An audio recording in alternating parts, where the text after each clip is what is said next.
আপনারা আগেও শুনেছেন, নিজের সুদীর্ঘ জীবনের অনেক রকম অলৌকিক এবং ব্যাখ্যাতীত ঘটনা স্মৃতির ডালি নিয়ে যখন তিনি মুখ খোলেন তখন চমকে উঠতে হয়। নিঃশ্বাস বন্ধ করে সবটুকু শোনার পর মনে হয়, এও কি সম্ভব? আমাদের চেনা জানা পৃথিবীটায় এমন ঘটনাও ঘটে? ওরা কারা ছিল? এমনটা কি করেই বা সম্ভব হতে পারে? এই ধরনের হাজারো প্রশ্নের দোলাচলের মধ্যে গোড়া, সুশীল, বিনু এবং আমি অর্থাৎ এই গল্পের কাহিনীকার বাড়ি বাড়ি শিউরে উঠি। আজ আপনাদের সামনে তেমনই এক ভয়ঙ্কর ঘটনা নিয়ে উপস্থিত হয়েছি।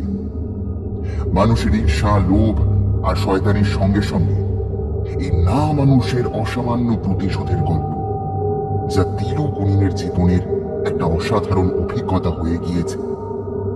শুরু করছি দ্য স্টোরি হল্টের আজকের নিবেদন, সৌমিকদের কলমে তিলু গুনি আর না মানুষের প্রতিশোধ।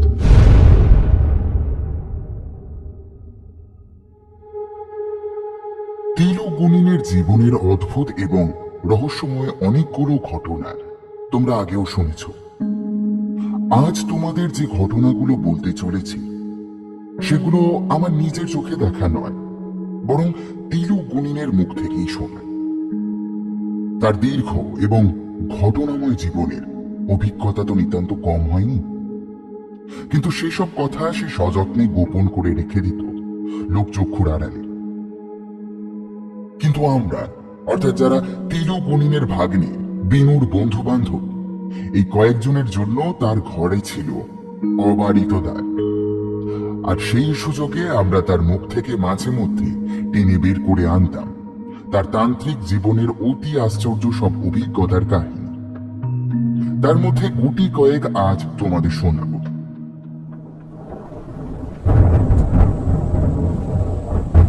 সেদিন সকাল থেকে অঝোরে বাদলা নেমেছে।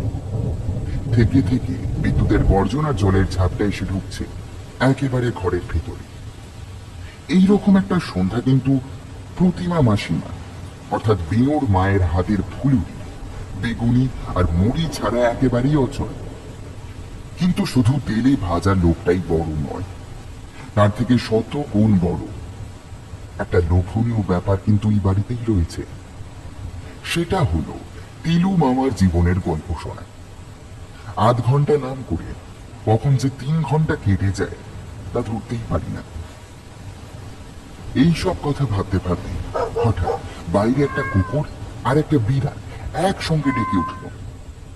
এমনিতেই অঝোর বৃষ্টিতে কুকুর বিড়াল বাইরে বেরোয় না, বেরোলেও চেঁচামেচি করে না। তাই আমি বুঝে গেলাম বাইরে থেকে সুশীল আর গোড়া ওই রকম যুক্তিহীন শব্দ করে আমাকে ইশারা করছে যে তারা তো।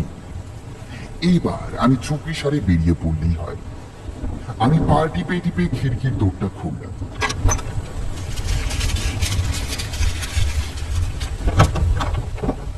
বিনুদের বাড়িতে ঢুকে গামছা দিয়ে ভালো করে মাথা মুছে ভেতরে ঢুকলাম।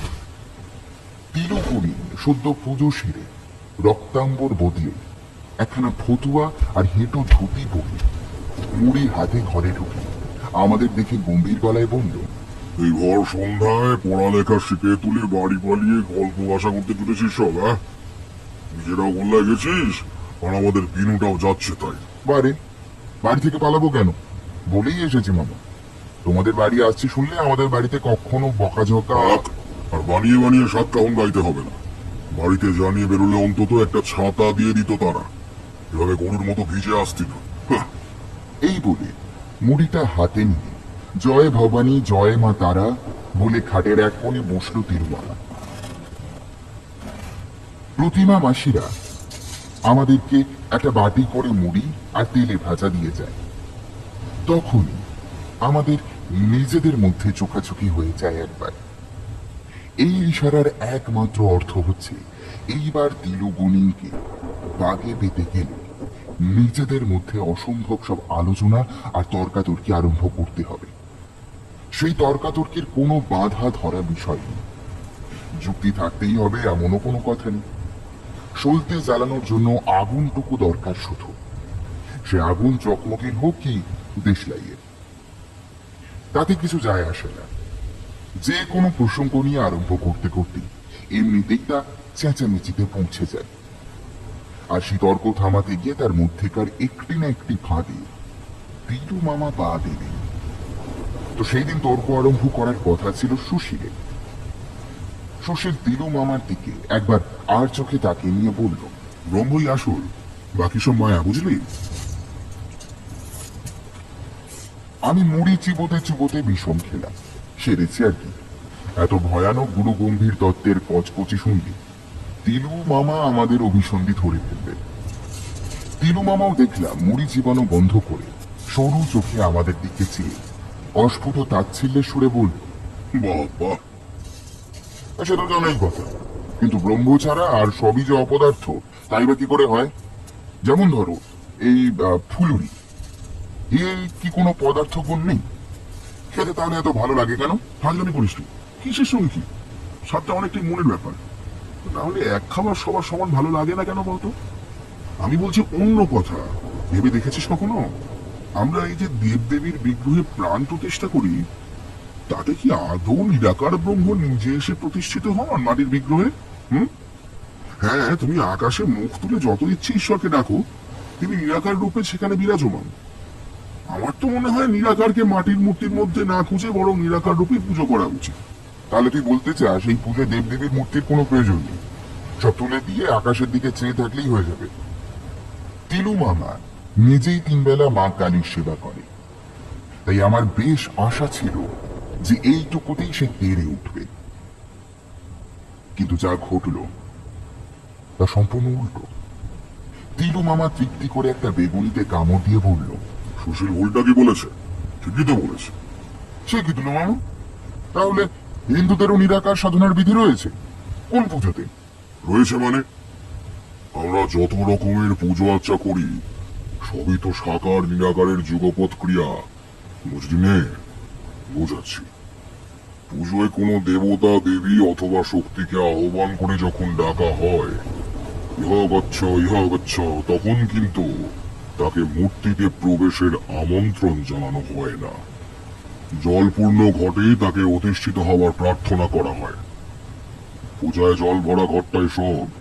সেই ঘট নাড়িয়ে দিলেই তিনি বিদায় নেন তৎক্ষণাৎ।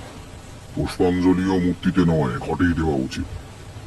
একদিকে নিরাকার জলের মধ্যে নিরাকার শক্তির উপস্থিতি, আর একদিকে সেই প্রকাণ্ড শক্তির বাহ্যিক ধারণার জন্য সাকার মাটির বিগ্রহ অথবা প্রতিমা। এর থেকে বড় বিজ্ঞানসম্মত ক্রিয়া আর কি আছে বলতে পারিস? তিলু মামা একটু একটু করে মুখ খুলছে। পাকা মেছুরে যেমন খেলিয়ে খেলিয়ে মাছকে পারে তোলে, তেমনি সুশীল সাবধানী স্বরে প্রশ্ন করল, আচ্ছা তিলু মামা, শুধুমাত্র মন্ত্রের জোরে কি সত্যি মহাশক্তিকে আমন্ত্রণ করে এনে কোথাও প্রতিষ্ঠা করা যায়? মানে বলতে চাইছি আর কি, ঠিক দেবদেবীর বিগ্রহে নয়, মানে অন্য কোনো বস্তুতেও কি প্রাণ প্রতিষ্ঠা করা যায়? শুধু মন্তর কেন, মন দিয়ে, প্রাণ দিয়ে, সরলান্তকরণ দিয়ে ডাকলে যে কোনো বস্তুতেই দেবত্বের প্রকাশ ঘটে। তা সে ইট কাঠ পাথর কিংবা কুকুর মাকুর যাই হোক না কেন। ঠিক বিশ্বাস হয় না। লোকে তো কত উদ্ভট কথাই গাল গল্প দেয়। আপনার দেখা এমন কোন ঘটনা আছে নাকি মামা? আপনি বললে বিনা তর্কে মানতে রাজি। উত্তরে তিলু পুনিনের চকচকে চোখ দুটো যেন ধীরে ধীরে খোলাটে হয়ে এলো। তার চোখের ঝাপসা দৃষ্টি যেন বহু বহু দূরে স্মৃতি হাতড়াতে আরম্ভ করল। আর যখন অতীতের ঘটনাগুলোকে সুসজ্জিত করে তা ফিরে এলো, তিলু মামার চোখ আবার ঝিঁকিয়ে উঠল লণ্ঠনের আলোতে। আছে, এমন ঘটনাও আছে। নিষ্পাপ ডাকে সাড়া দিতে এসেছিল সে। আমাদের শরীরে কেমন যেন একটা শিহরণ বয়ে যায়। তিলু মামার কথা বলার ধরনটা যেন স্বাভাবিক। সে কে এসেছিল তিলু মামা? এখানে কে প্রশ্নটার উত্তর নেই রে, আমিও পাইনি। সে ভয়ানক প্রতিহিংসা পরায়ণ সত্তাটা যে ঠিক কে ছিল তা আজও ঠিকঠাক জানি না। শুধু কি ঘটেছিল সেটাই বলতে পারি। অনেক বছর আগের ঘটনা, বুঝলি। আমি সেবার বেড়াতে গিয়েছিলাম পুরুলিয়ার রঘুনাথপুরে আমার বন্ধু মনির বাড়ি। দ্বিতীয় দিন এক গৃহস্থ ধরনের বছর 30-এর ছেলে এসে উপস্থিত হলো মনির বাড়িতে। তার বেশভূষার কিছু মহার কথা আছে ঠিক, কিন্তু তার চোখ মুখ বলছে সে কিছুদিন ধরে মানসিক চাপ সহ্য করে চলেছে। কথা বলে বুঝলাম সে এসেছে মনির কাছে প্রতিকার চাইতে। ওই তল্লাটে মনির চেয়ে বড় মনির নেই। ছেলেটি যে ঘটনাটা বলে গেল তা কিছুটা অদ্ভুতই বটে। ছেলেটির নাম রাঘব। তারা 3 পুরুষ ছোটনাগপুরেরই বাসিন্দা, কিন্তু বেহার ঘেঁষা। বছর 2 তার পিতৃবিয়োগ ঘটেছে। বাপের সম্পত্তি ছিল অগাধ। সেই সম্পত্তি 2 ভাগে ভাগ করে নিয়ে তার ছোট ভাই রণজয় বিহারে বিরাট হোটেলের ব্যবসা করেছে, আর রাঘব মন দিয়েছে কাঠের আসবাবপত্রের কারবারে। 2 ভাইয়ের খুব ভাব। মাঝে মধ্যে রণজয় বিস্তর খেলনা, লেমন জুস এটা ওটা নিয়ে আসে তার একমাত্র আদরের ভাইপো অর্কর জন্য। মাঝে মধ্যে রাঘবকে হেসে বলে, তোমার কারবার নিরস, আর আমার কারবার অতীব সুস্বাদু। রাঘবের 5 বছরের একমাত্র ছেলে অর্ক হলো বাপ মায়ের সবেধন নীলকান্ত মণি। রণজয় তার ভাইপোকে এই বয়সেই দলে টানার জন্য বলে, শোন বেটা, বড় হয়ে তুই হোটেল খুলবি, কাঠের কারবার করতে হবে না তোকে। সেই লোভে বালক সম্মতি দেয়। তো সমস্যাটা আরম্ভ হলো রাঘব 3 মাস আগে বিহারি গাঁয়ে একখানা পুরনো শক্তপোক্ত বাড়ি কিনে সপরিবারে উঠে আসার পরে। বাড়িটা খোলামেলা, দোতলা, শক্ত ইটের মধ্যে চুন সুরকির গাঁথুনি দিয়ে তৈরি বড় সড়ো বাড়ি। পাশ্চাত্য ছাদে জানলাগুলো গড়াৎমুক্ত। বাড়ির চারপাশে অনেকখানি জায়গা নিয়ে বড় উঠোনে গুটি কয়েক শাল, মহুয়া আর 12 মাসা আমের গাছ। পিছনে একটা ছোটখাটো কিন্তু পরিষ্কার ডোবা। 2 তলার জানলা উন্মুক্ত করে দিলে দূরে ঝাপসা পাহাড়ের সারির আড়ালে মেঘ জমে থাকে। সব মিলিয়ে অতি মনোরম দৃশ্য। কিন্তু এত চমৎকার বাড়িতে পা রেখেও কিন্তু রাঘবের পরিবার খুশি হতে পারল না। 2 দিন কাটিয়ে রাঘব আর তার স্ত্রী অঞ্জলির বারবার মনে হতে লাগলো বাড়িটার সবকিছুই যেন ঠিকঠাক নেই। কোথাও কিছু একটা অস্বাভাবিক রয়েছে, যা একটা বাড়িতে থাকার কথা নয়। আরো দিন কতক যেতে তারা সেই অস্বস্তিটা আরো পরিষ্কারভাবে টের পেল। বাড়িটার আনাচে কানাচে যেখানেই তারা যায় মনে হয় কে যেন আড়াল থেকে লক্ষ্য করে চলেছে। কে যেন সর্বভেদী চোখ মেলে প্রতিটা পদক্ষেপ মেপে চলেছে অক্লান্তভাবে।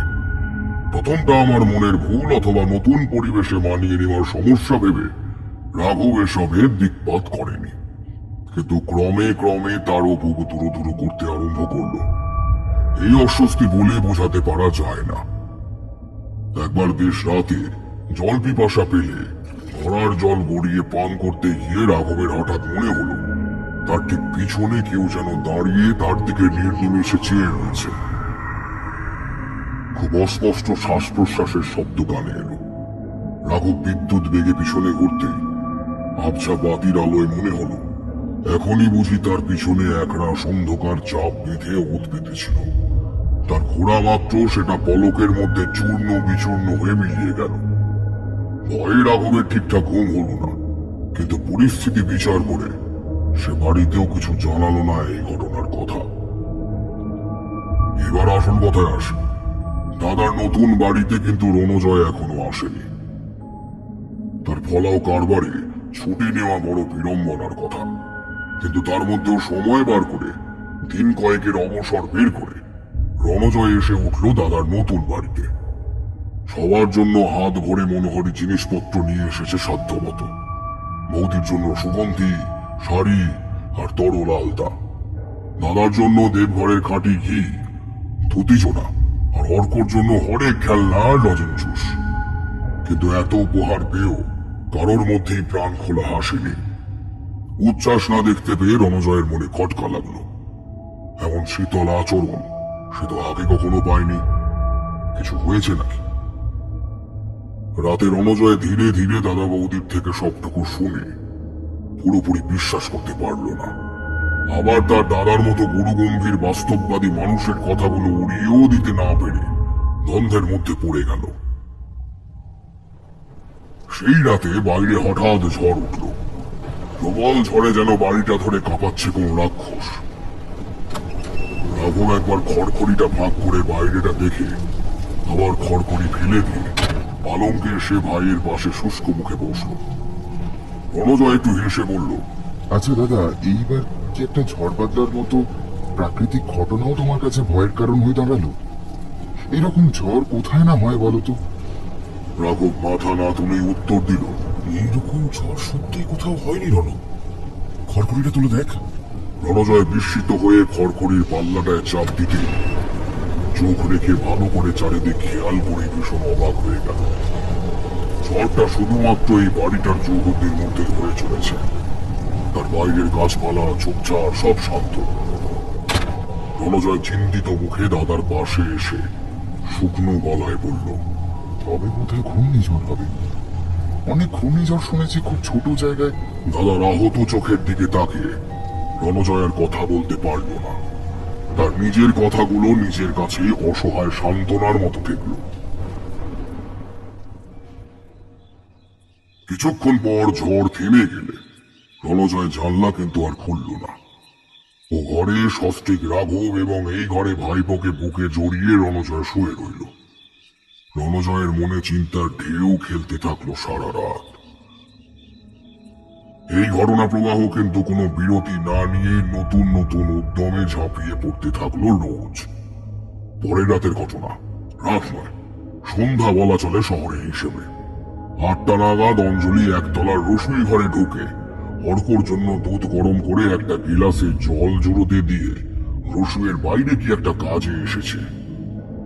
রাঘব বাতির আলোতে বসে হিসেবপত্র মিলচ্ছে একতলাতে, আর অর্ক তার কাকার কোলে বসে গল্প শুনছে। হঠাৎ রণজয়ের মনে হলো রসুই থেকে যেন সাত করে সরে গেল। রণজয় একটু আগেই তার বৌদিকে রসুই থেকে বেরিয়ে যেতে দেখেছে। তাই সে একটু বিস্মিত হয়ে অর্ককে কৌচে বসিয়ে ধীরে ধীরে রসুনের ভিতরটা ঘুরে এলো, কিন্তু কেউ নেই। রণজয় আবার এসে বসে পড়ল। একটু পরেই অঞ্জলি রসুইতে ঢুকে দুধের গিলাস নিয়ে বেরিয়ে এসে ছেলের হাতে দিতেই রণজয় কিছুটা অনিচ্ছার সঙ্গে সেটা ভাইপোর হাত থেকে তুলে নিল। অঞ্জলি একটু বিস্মিত হয়ে শুধলো। কি হয়েছে ঠাকুরপো? রণজয় একবার দুধের গিলাসের দিকে সন্দেহের চোখে তাকিয়ে শুধলো। বৌদি, তুমি এখন এই দুধটা আনার আগে এক্ষুনি আর একবার রান্নাঘরে ঢুকেছিলে কি? হ্যাঁ, দুধটা গ্লাসে ঢেলে জুড়োতে দিয়ে বাইরের কাপড়গুলো তুলে আনলাম, তারপর এখন আবার ঢুকলাম। তার মাঝখানে? না তো। কেন ঠাকুরপো? রাঘব ও কাগজপত্র সরিয়ে রেখে ভ্রু কুঁচকে বলল, কি হয়েছে রণ? রণজয় উত্তর না দিয়ে একবার গিলাসের গন্ধটা শুকে চমকে উঠে দৌড়ে রসুইতে গিয়ে আতিপাতি খুঁজে খুঁজে হঠাৎ চিৎকার করে উঠল, ভগবান, দাদা শিগগির এসো। রাঘব ছুটে এসে হতবাক হয়ে দেখল রণজয় মিটসেলফের কোণা থেকে একটা কীটনাশকের খালি কৌটো বের করে এনে ভীত কণ্ঠে বলল, এক্ষুনি দুধটা ছুঁড়ে ফেলে দাও বাইরে, এক্ষুনি। ওতে ওতে বিষ মিশিয়ে দিয়েছে কেউ। রাঘব গিলাসের গন্ধটা শুকে ভীষণ ভয়ে কেঁপে উঠল। আমি এইরকম কোনো কৌটোই রান্নাঘরে রাখিনি ঠাকুরপো। বিশ্বাস করো আমাকে, কি করে যে এই সর্বনাশ হলো আমি জানি না। আমি একবারের জন্য বেখেয়াল হইনি, একবারের জন্যও না। এত বলতে হবে না বৌদি, কোনো মা তার ছেলেকে বিষ দেয় না কখনো। এই বাড়িতে কিছু একটা রয়েছে দাদা। বৌদি বাইরে থাকাকালীন আমি কাউকে একটা দেখেছি এই ঘরে। সে দুধের গেলাসে কি যেন করছিল। খুব সাবধানে চলতে হবে দাদা, খুব বড় সর্বনাশ হতে চলেছিল। রাঘব ভাইকে জড়িয়ে ধরে কৃতজ্ঞতায় কেঁদে ফেলল। রণজয় দাদাকে আশ্বস্ত করলেও তার নিজের ভ্রুকুটি কুঞ্চিত হয়ে রইল।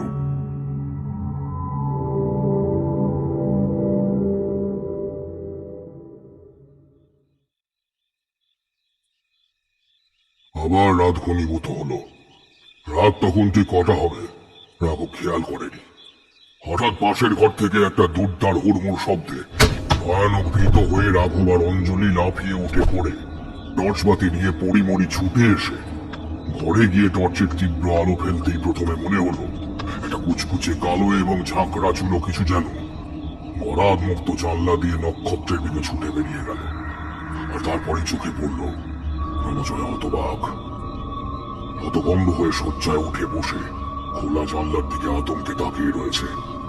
অর্ক ঘুম ভেঙে উঠে কেঁদে ফেলেছে, কিন্তু তার চেয়ে ভয়ানক জিনিসটা মেঝেতে পড়ে গড়াগড়ি খাচ্ছে।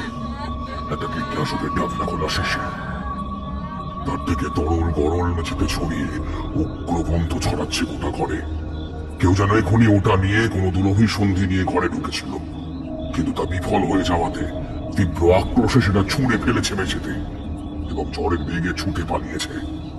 বাকি রাতটুকু সকলে একসাথে জেগে কাটালো।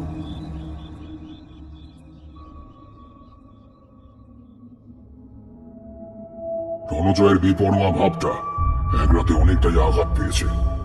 অঞ্জলি থেকে থেকে থরথর করে কেঁপে চলেছে ভয়ে, আর রাঘবের মনের আতঙ্ক বলে বোঝানোর নয়। পরের দিন রণজয় কাছাকাছি বাজারে বেরিয়ে বাড়িটার সম্পর্কে খোঁজ খবর নিল লোকজনের কাছে, কিন্তু কেউই খারাপ কিছু বলল না। বিশেষ করে বাড়ির মালিক যে বৃদ্ধ, তিনি এখনো জীবিত এবং রঘুনাথপুরে বহাল তবিয়াতে বাস করছেন। কোনো দুর্ঘটনার কথা কেউ কখনো শোনেনি, ফলে সুরাহা হলো না। দুপুরের আহারান্তে রণজয়ের কোলে বসে আদর খাচ্ছে রাঘব, আর অঞ্জলি বসে টুকিটাকি কথাবার্তা বলছে।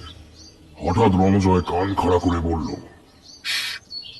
দাদা, ওটা কিসের ডাক?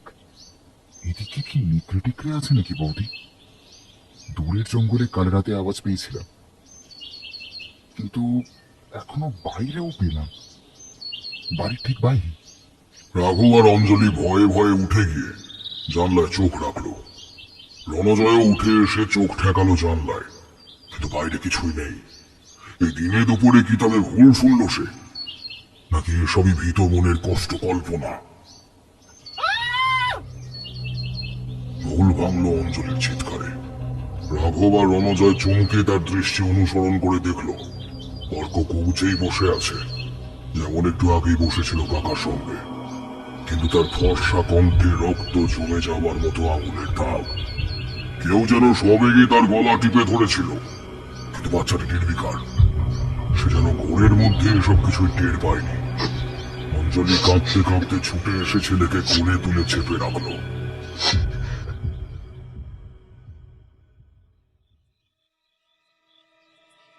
এইবার এলো ভয়ানক রাত, আর সব দরজা জানলা শক্ত করে এঁটে ঘুমানো হয়েছিল, কিন্তু শেষ রক্ষা হয়নি। মাঝরাতে একটা অতি ভয়ঙ্কর গর্জনের শব্দে দমরা ছুটে গেল রাঘবের। সে অবচেতনে বোধ করি তৈরি ছিল।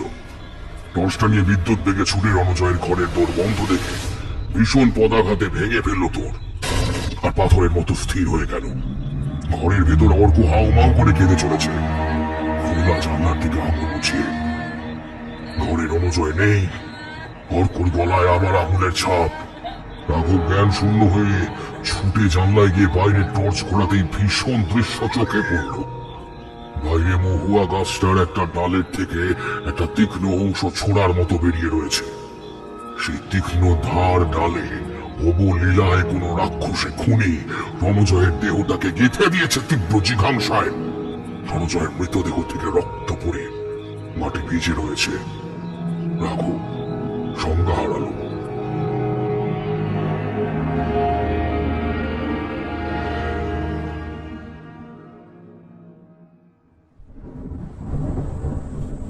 পরদিন রাঘব এসে উদ্ভ্রান্তের মতো দেখা করলো মনির বাড়িতে। যে ঘটনার কথা শুরুতেই বললাম, এর পরের ঘটনা খুবই সংক্ষিপ্ত। আমরা রাঘবের বাড়িতে পৌঁছে দেখলাম পুলিশ মৃতদেহ চালান করেছে।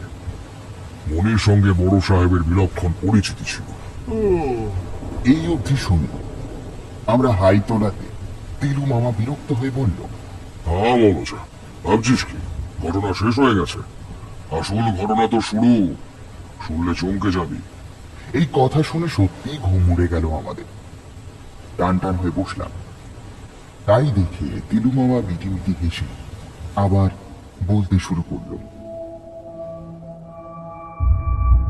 আমরা আসার সময় ছোলাতে 2খানা লেবু নিয়ে এসেছিলাম।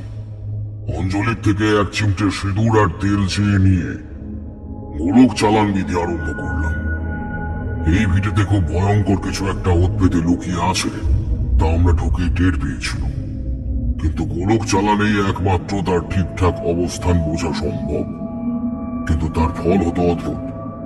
মন্তরে চালিত হওয়া লেবু দুটো গড়াতে গড়াতে চলতে চলতে এসে স্থির হলো সেই মহুয়া গাছটার গোড়ায়, যে গাছের ডালের অনুসয়কে বিধিয়ে গিয়েছিল হত্যাকারী। আমাদের মনে সন্দেহ হলো এই গাছের ভিতরেই তবে সেই ভয়ঙ্কর ঘাতক ঘাপটি পেতে বসে আছে। কিন্তু আমাদের হিসেবে সামান্য ভুল ছিল, বুঝলি। কোনো দিকে কোনো পথ না পেয়ে অগত্যা আমরা রঘুনাথপুর ফিরে গিয়ে খোঁজ নিয়ে খুঁজে বের করলাম বৃদ্ধ হনুমন্ত প্রসাদকে। একজন বলল, কান কাটা হনুমন্ত তো ওই বাড়ি। হনুমন্ত প্রসাদ রাঘবের বর্তমান বাড়ির প্রাক্তন মালিক। তার একটা কান নেই সত্যি। বৃদ্ধ আমাদের সব কথা শুনে চোখের কোণে জল মুছে নিয়ে বিস্মিত স্বরে বলল, আপনারা ঠিক বাত বলছেন বাবু। মহুয়া গাছটায় লাশ পেয়েছেন। তাজ্জব কি বাত। কেন হনুমন্ত প্রসাদ, আশ্চর্যের কি আছে? আছে বাবু। আমি অনেক সাল আগে কানাডা ড্যামের কাছে এক বাঙালি জজ সাহেবের কাছে মালির কাম করতাম। বাবু আমাকে খুব ভালোবাসতেন। ও সাহেবের 3টে পরীর মতো মেয়ে ছিল, ছোট ছোট। তারা ভি আমাকে ভালোবাসতো খুব। জজদের অনেক দুশ্মন থাকে বাবু। তেমনই এক দুশ্মন ছিল হরতনলাল। তার বাপকে বাবু সাজা দিয়েছিল। সে দিনটা ছিল ভাইয়া দুজের দিন। বাবুর 3 মেয়ে কেঁদে কেঁদে মাকে বলল, মা, ও মা, আমাদের কেন কোনো ভাইয়া নেই? আমরা কেন সবার মতো দুজের ফোঁটা দিতে পারি না? মাইজি হেসে বললেন, ভাই নেই তো কি হয়েছে, ভাই পাত দিয়ে নিবি, আয় আমার সঙ্গে। এই বলে বাইরে নিয়ে এসে আঙিনায় একটা ছোট মহুয়ার চারা ছিল। সেটাকে দেখিয়ে বলল, এই যে তোদের ভাই। আমরা যখন থাকবো না, তখন তোদের এই ভাই ডালপালা মিলে তোদের রক্ষা করবে। বাচ্চা মেয়েগুলো ভীষণ খুশি হয়ে থালা নিয়ে বসে পড়ল। একে একে গাছটাকে ভাই ফোঁটা দিল বাবু। আমি পাশে দাঁড়িয়ে হাসছিলাম শুধু। কিন্তু সেই রাতে হরতনলাল তার খুনিয়া দল নিয়ে হামলা করলো ওই বাড়িতে। মাইজি আর সাহেবকে ছোড়া মেরে খুন করে দিল ওই শয়তান খুনি। তাতেও শান্তি পেল না। একে একে 3টে মাসুম বাচ্চাকে ভি ছোড়া মেরে খুন করলো। আর তুমি তুমি বাধা দাওনি হনুমন্ত? দিয়েছি বাবু, জান লড়িয়ে দিয়েছি। তাই আজ আমি কান কাটা হনুমন্ত। আমি শিওরে উঠে বুঝলাম ওই শয়তানটা হনুমন্তের কান কেটে ছেড়ে দিয়েছিল। হনুমন্ত আবার মুখ খুলল। ওরা বাচ্চা 3টে লাশ এনে জড়ো করলো ওই মহুয়া গাছটার সামনেই। তখন আমার কান থেকে রক্ত ভেসে যাচ্ছে। আর তার মধ্যেও আমার চোখে গলতি হবে হয়তো। আমার মনে হলো গাছটার পাতা চকচক করছে, গাছটা কাঁদছে। ওরা চলে গেলে পর আমি কান চেপে কোতোয়ালিতে খবর দিয়েই ওখানে হুঁশ হারাই।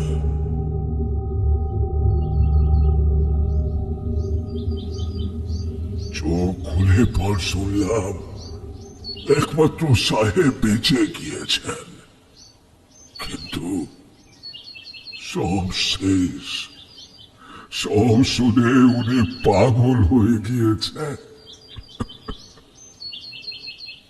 1 মাস পর বাবু আমাকে অনেক টাকা দিল। দিয়ে বলল, এই টাকা নিয়ে চলে যা হনুমন্ত। বিয়া শাদী কর, চাষ কর। আমি সব বিক্রি করে দিয়ে চলে যাচ্ছি। আমি কাঁদতে কাঁদতে সাহেবের দেওয়া শেষ সম্বল নিয়ে ওখান থেকে চলে আসি। এসে এই বাড়িটা কিনি। ইচ্ছে ছিল যে বাঙালিরা এখানে শরীর সারাতে আসে, তাদের ভাড়া দিব। কিন্তু রাঘব বাবুকে বেচেই দিলাম পুরো। আর হ্যাঁ, জাজ সাহেবের বাড়ি ছেড়ে আসার সময় আমি ওই ছোট্ট মহুয়া গাছটা ওখান থেকে তুলে এনেছিলাম বাবু।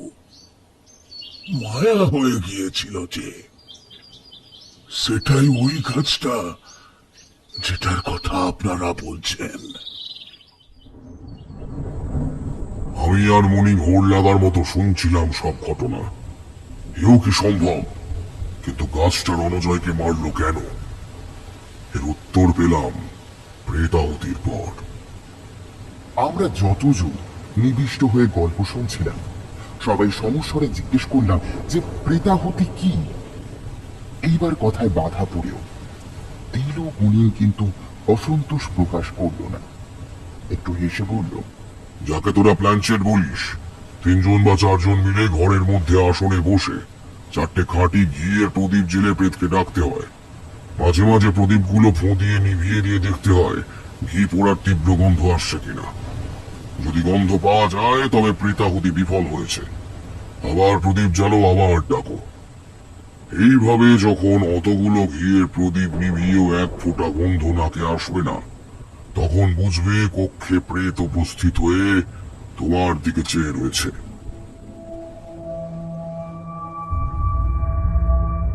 রণজয়ের প্রেত এসেছিল। প্রেতাহুত হওয়ার পর বানিয়ে বানিয়ে মিথ্যে বলার প্রবৃত্তি তার আর থাকে না। রণজয় সব সত্যি বলেছিল। সে তার বিহারের হোটেলের কারবারের যে ফলাও বিবরণ দিয়েছিল দাদাকে, বাস্তব পরিস্থিতি ঠিক তার উল্টো। দেনার দায়ে জর্জরিত, সব খুইয়ে রণজয় এসেছিল দাদার সম্পত্তি হাতানোর কুটির উদ্দেশ্য নিয়ে। সেদিন অঞ্জলি অথবা অন্য কেউই অর্ধেক দুধের গ্লাসে বিষ মেশায়নি। ওগুলো রণজয়ের ধোঁকা। সে রান্নাঘরে ছায়ামূর্তি দেখতে পাওয়ার ভুজং নিয়ে ছুটে যায় এবং পকেট থেকে লুকোনো কীটনাশকের শিশি বের করে দুধে ঢেলে দিয়ে নিজেই আবার দাদাকে এনে সেটা দেখায়। উদ্দেশ্য ছিল প্রাথমিক বিশ্বাস অর্জন করা। এরপর সে রাতের বেলায় ভাইপোকে বিষ খাইয়ে দিলেও পুলিশ তাকে সন্দেহ করবে না, কারণ তার দাদা বৌদি বয়ান দেবে যে আগেরবার রণজয়ী অর্ককে বাঁচিয়েছিল। রণজয় চাইলে দাদাকে হত্যা করতে পারত, কিন্তু অত বড় কারবারি হঠাৎ অপঘাতে মরলে বিস্তর তদন্ত চলবে। তার চেয়ে অর্ককে মারলে দাদা বৌদি দুজনেই শোকে মরে যাবে। কিন্তু বাদ সাধল মহুয়া গাছ। রাতে ঘুমন্ত অর্কর ঠোঁট ফাঁক করে কীটনাশক ঢেলে দেবার আগের মুহূর্তে একটা দমকা ঝড়ে জানলার পাল্লা খুলে ঢুকে আসে একটা প্রকাণ্ড গাছের ডাল, আর চোখের পলকে বিষের শিশিটা মেঝেতে ফেলে দিয়ে ছুটে বেরিয়ে যায়। রাঘব এসে পরের দৃশ্যটুকুই শুধু দেখেছিল। এরপর রণজয় ফোন দিয়ে আটে অর্কর গলা টিপে মারার। দুপুরে অর্ক যখন তার কাকার কোলে বসেছিল, তখন হঠাৎই রণজয় বাইরে কোনো একটা জন্তুর ঘোরাফেরার কথা বলে। রাঘব আর অঞ্জলি জানলায় উঁকি মারতে ব্যস্ত হয়ে পড়তেই রণজয় হাতের আঙুলে মাখানো ঠোঁটের লিপস্টিকের অংশ গুলিয়ে দেয় অর্কর গলার দুপাশে, এবং নিজেও যেন ব্যস্ত হয়ে উঠে যায় জানলায় উঁকি দিতে। অঞ্জলি পিছনে ফিরতেই ছেলের গলার দাগ দেখে ভীষণ চিৎকার করে ওঠে।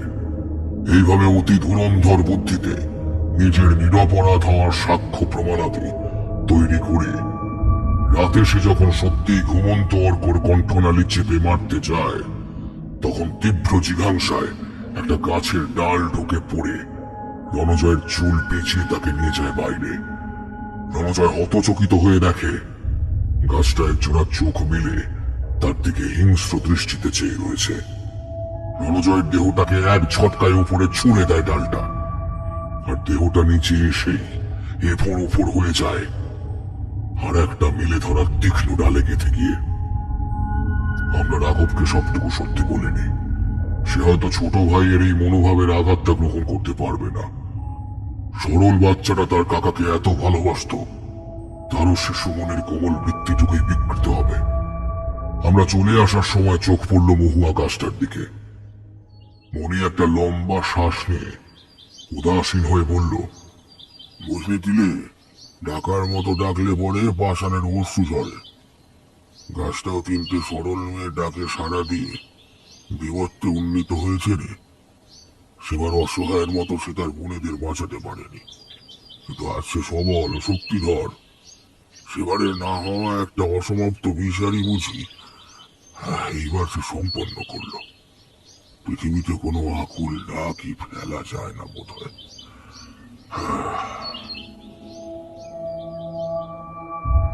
আমি নীরবে উপর নিচে মাথা নাড়লাম। আমার মনে তখনও একটাই কূট প্রশ্ন করছিল, গাছের মধ্যে মেধা সম্পন্ন মানুষের মতো বিচার বুদ্ধি, আবেগ বা প্রতিহিংসা বোধ কোনোটাই থাকা সম্ভব নয়। তবে তার ভিতরে এই মিশ্র দোষ গুণগুলো আরোপ করল কে? স্বয়ং ঈশ্বর, কোন লৌকিক দেবতা, নাকি শুধু এই কনিষ্ঠ বিশ্বাস? আদিবাসীরা গাছকে তবে এমনি এমনি জাগ্রত দেবতা হিসেবে পুজো করে না। এই দেবত্ব সৃষ্টির শুরু থেকেই হয়তো আরোপিত হয়ে আসছে অজস্র বস্তুতে ঈশ্বরের প্রতিভূরূপে। ফেরার সময় গাছটাকে আর অচল অনড় একটা গাছ মাত্র মনে হচ্ছিল না, জানিস। ও যেন আমাদেরই মতো আবেগের প্রতিভূ।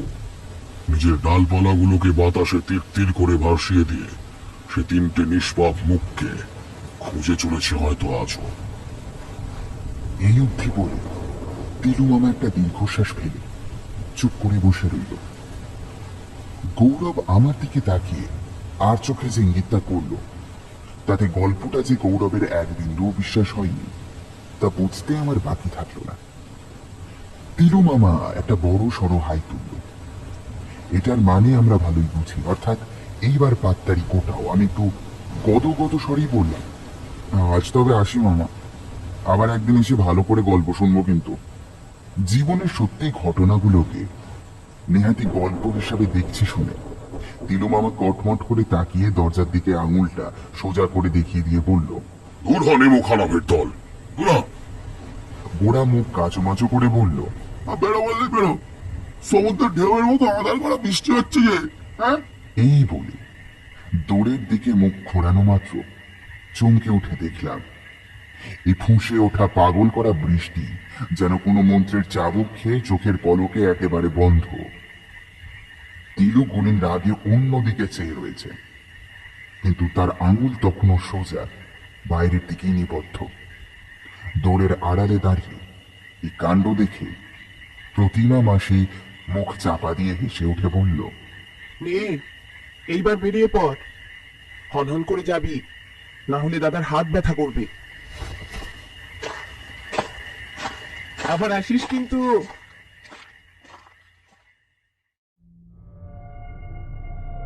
আজ আপনারা শুনলেন লেখক সৌমিক দের লেখা তিলু গুণিন আর না মানুষের প্রতিশোধ। গল্পের সূত্রধার এবং গল্প পাঠ আমি রক্তিম। অন্যান্য চরিত্রে ইভান সরকার, সৌমিক, রুভিনা, মলয় এবং আমি রক্তিম। পোস্টার ডিজাইন শুভদীপ, আবহ, আকাশ, সহ পরিচালনা ইভান। সমগ্র অনুষ্ঠানটি পরিচালনা করেছে শুভদীপ ও অন্তরা। লেখক সৌমিক দেকে দ্য স্টোরি হল্টের পক্ষ থেকে ধন্যবাদ জানাই। আরো নতুন নতুন গল্প শোনার জন্য সাবস্ক্রাইব করুন আমাদের চ্যানেল দ্য স্টোরি হল্ট।